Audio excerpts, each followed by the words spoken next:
I think we're going to go on to bass now, eh? Yeah, I guess we're going to go on to bass now.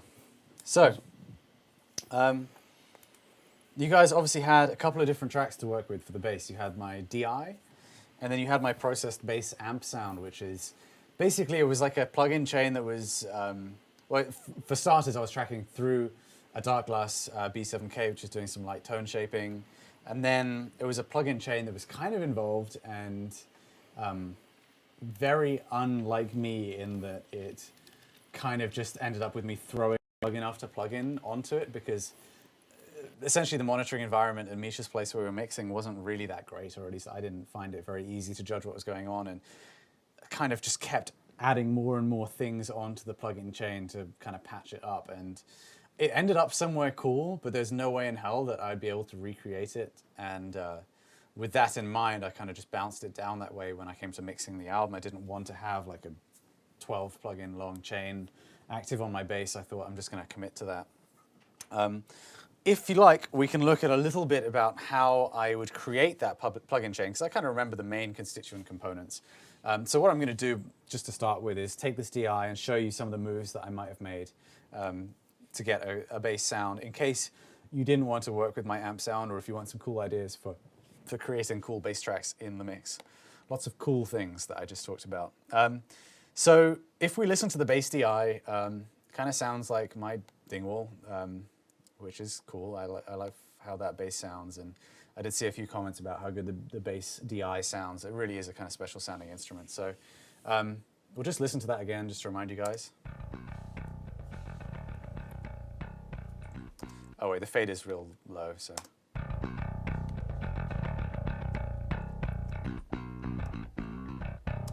So it's a pretty fat sounding DI, it's cool. If I was going to do some processing to this, something I'd want to do is bring out the treble frequencies a little bit. I didn't really boost the treble on the bass. I kind of like to leave that for later sometimes, especially since I wasn't too confident making decisions at Misha's place. So let's use this Hammer EQ, why not? Let's just throw like another $5,000 equalizer on this. Bring out a bit more of the stringiness in the top end using that same that kind of 10K boost, which like I talked about when we were dealing with the kick, has a very pleasing sound with this particular equalizer. So let's see what we get if we boost that up.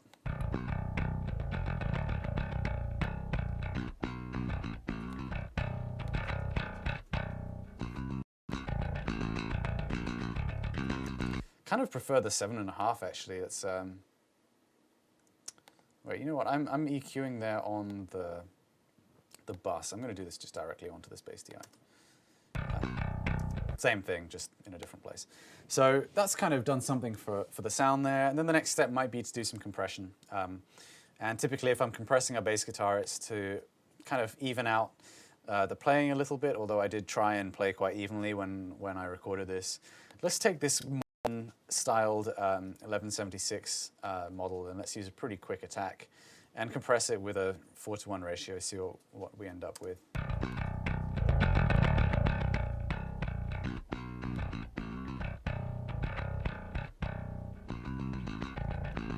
You can very clearly hear the difference that happens once that attack gets to the very fastest. The transient disappears if you hear that again. And as I open it up, you're going to hear the transient start to come back. You hear that kind of wet slap.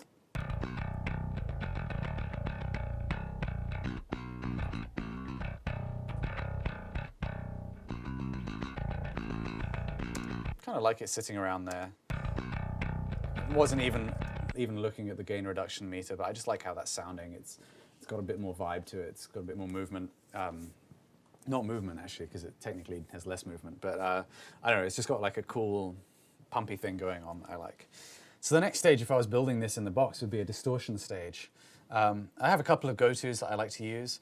One that I really love, and I like to show people because it's so cool, is using this plugin by FabFilter. It's called Saturn, and it's Love it. It's amazing. We spoke about it on the podcast.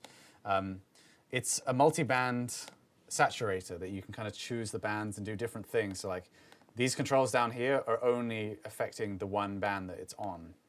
So typically what a lot of people do is they kind of split their bass off into multiple tracks where they might have like a grit track where they high pass and distort, combined with another track which is just for the lows, or like a clean track in there as well.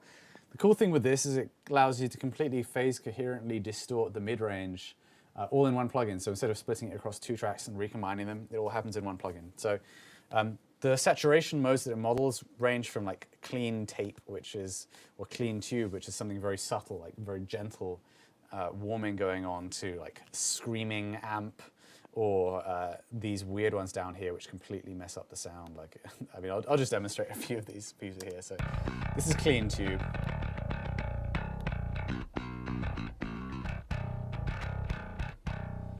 And in fact, to begin with, I'm going to do it to the whole frequency spectrum.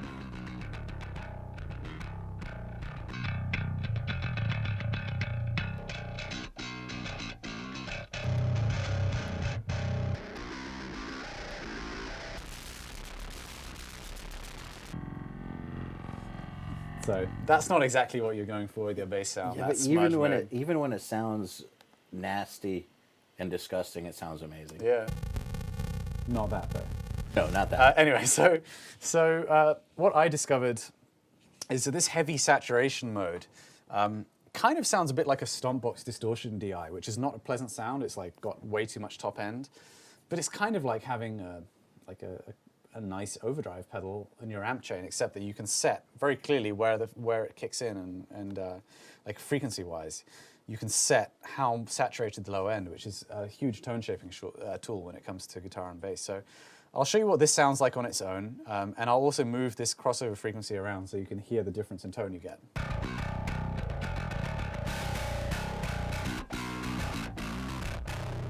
So down there it's very fuzzy.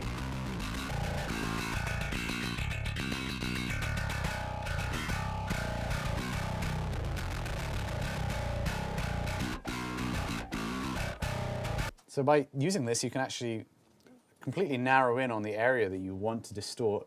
You can choose how fuzzy or tight and gritty you want it to be. You can choose how much distortion there is, and you can also, there's like a mix knob as well, which I tend to use a little bit. So there is like actually a bit of clean mid-range going through in there as well. And then likewise with the top end, you can kind of clean up the top end or distort it as you see fit.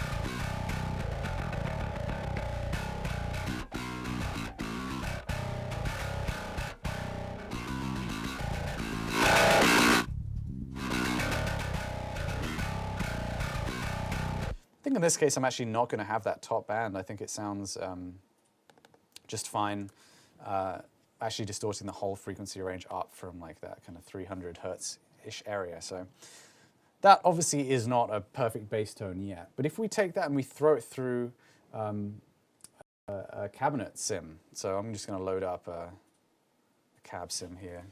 Oops. Mix IR is kind of a go-to of mine.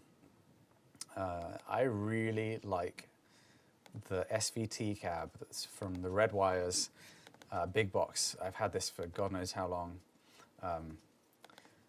But if we go to the MD421, which is like a classic mic to use on bass, pretty standard for me is like the cap edge 1-inch off model. So without and with.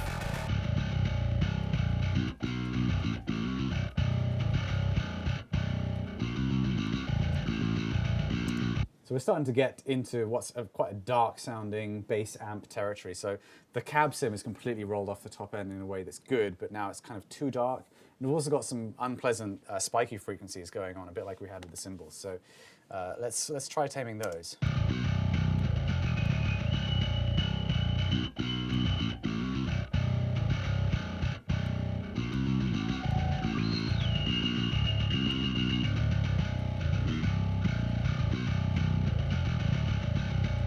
You guys hear those? There's two nodes very close to each other, kind of like a very dissonant thing going on there. And that's probably like, you know, that's typical in any kind of mic'd up guitar cab or bass cab, that you tend to get those ringing frequencies.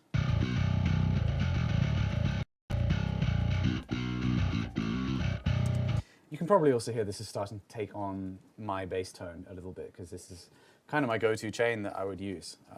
So hopefully there's something cool in there. Let's actually compare that with the bass amp that I have.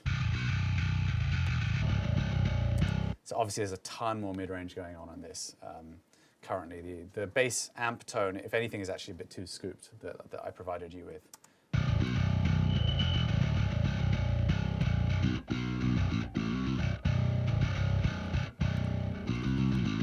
So having scooped that out, the next thing I want to do is bring up the presence quite considerably. So maybe let's try the virtual mix rack. Let's see what that lift thing can do. I don't know. I don't think I used this on the album. Let's see.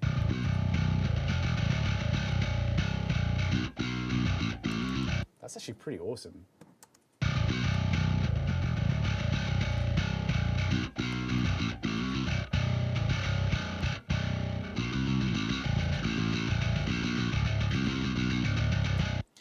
Now I'm also hearing a kind of, I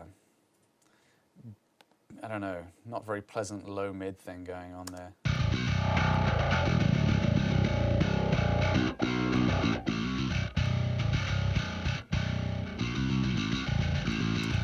And let's try making the low end a little bit bigger too.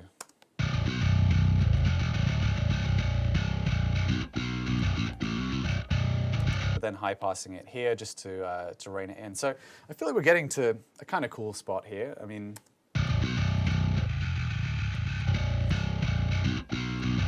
it's still pretty different to what we had before. I feel like it could generally also use more top end still, which, as I say, that IR is very dark sounding, so don't be too shocked. It's kind of shocking sometimes just how much top end you need to run into it. Like, I'm cranking that presence control there.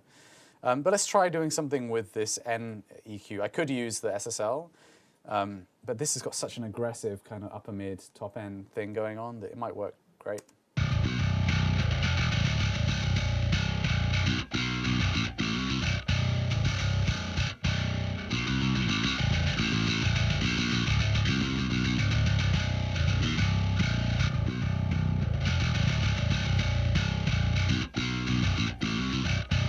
So we're starting to get to a kind of cool bass tone there, and we're now 6 plugins deep, which is generally more than I like to put in a row, but, well, no, I guess we've got 6 on the kick, so we've still got that to beat. But yeah, you can do it, dude. You can do it. Oh, we can totally do it. It needs plenty more work. You got this. At this point, that's kind of what I would maybe mix down. I might bounce that down as like, this is, you know, a bass amp tone. In fact, I'm going to do exactly that. I'm going to bounce this down in place. A bass amp NTM winging it. So I'm bouncing this down in place in Logic so that I'm basically committing to that sound, which is also an important part of my workflow. You notice that you didn't get DIs for the guitars. You notice that that bass amp was kind of printed down. You notice that I committed to certain moves on the drums. I didn't commit to the moves on the vocals, but I like to work with stuff that's been committed to. And this is kind of part of the way that I like to work. I like to get crazy with my moves or, you know, just have fun with what I'm doing, and then afterwards kind of reel it in a little bit and apply myself to that, because the kind of guesswork's been taken out there. So I'm just going to completely, like, that track is now inactive. I'm just going to work with this bass DI track here, which, wait, sorry, I need to rename this. It's taken the same name. Real quick, could you define bouncing down for Sean here? Oh yeah, so that's just exported it through those plugins and re-imported it into the session. So unfortunately, it's made it a stereo track, but that's fine. So this essentially is exactly where I just was with the processed chain. It's just now all printed down to a single audio file. And you know what? Why don't we just roll with this? I'm not even going to look at the bass amp track, which I gave you.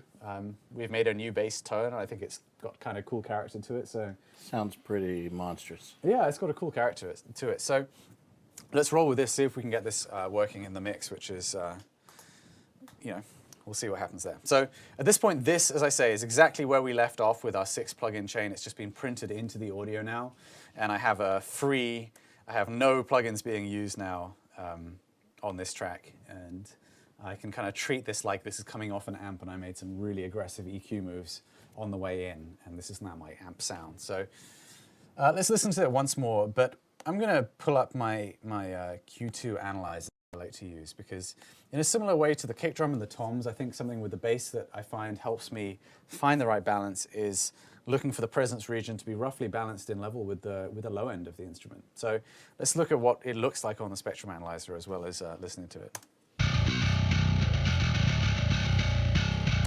And what would you know, that's actually pretty balanced, if I do say so myself. Maybe a little bit more low end is needed. And the other thing that's concerning me a little bit is that the low end does drop off very sharply. If I increase the resolution on this, we can actually see where it's not too bad, but essentially we have nothing going on under about 50 hertz, which isn't ideal. So I'm very pleased with the EQ curve that we've achieved there, because I am just kind of winging it, as I'm saying. But in general, I feel like we could have a bit more mids and a bit more low end. So first thing I'm going to do is I'm going to go to old friend RBass, which is going to generate some sub-harmonic content. But I don't want to be too kind of out of control with it. I'm going to set it pretty low and blend it in.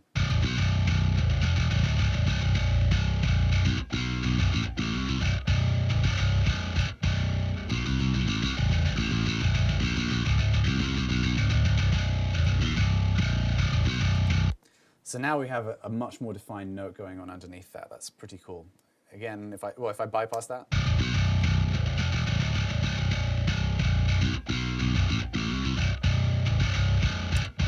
So that's pretty cool.